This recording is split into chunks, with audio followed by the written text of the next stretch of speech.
Ribbit. Okay. My name's Sarah Hanlon. My name is Agnes Paul. Joseph Michelle. Alyssa Wilson. Mandy Lewis. So today we dissected a frog in our continuation of getting more complex animals. The frog is still from phylum Chordata, still from subphylum Vertebrata, but it's from class Amphibia as opposed to the perch last week, which was from class Teleosteinae. The life cycle of a frog is by metamorphosis. It starts as an egg, which frogs can lay up to 4,000 eggs at once.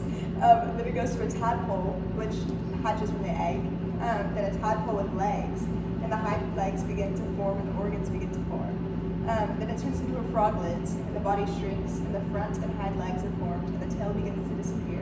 And then it's fully a frog, and its tail shrinks, its lungs are developed, and it becomes both land and aquatic. Alright, and now the circulatory system.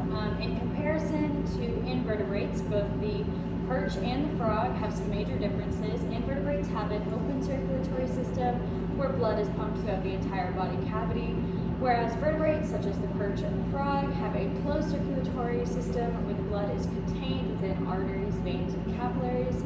But there is multiple major differences between the perch heart and the frog heart. The perch contains 4 chambers. Blood enters through the sinus venosus, travels to the atrium, then the ventricle, and out the bulbus arteriosus, where it passes through the gills into the rest of the body. Whereas the frog heart is more similar to the human heart. It has 3 chambers. As blood travels throughout the body, the cells will pull the oxygen from the blood, and the deoxygenated blood enters the heart through the right atrium. And then the blood that passes through the lungs and then becomes oxygenated enters the heart through the left atrium. They then both enter the ventricle and mix to where the blood is fully oxygenated and then is sent out to the rest of the body. So, other organs of the frog that differs from the perch is like the lungs. A frog has a lung that they use for respiration and the exchange of oxygen and carbon dioxide, while the perch uses its gills for respiration. The frog also has a gallbladder, while the perch has a swim bladder. This dissection, I think, has been the most successful so far. It was a lot easier to see the different organs compared to the previous organisms.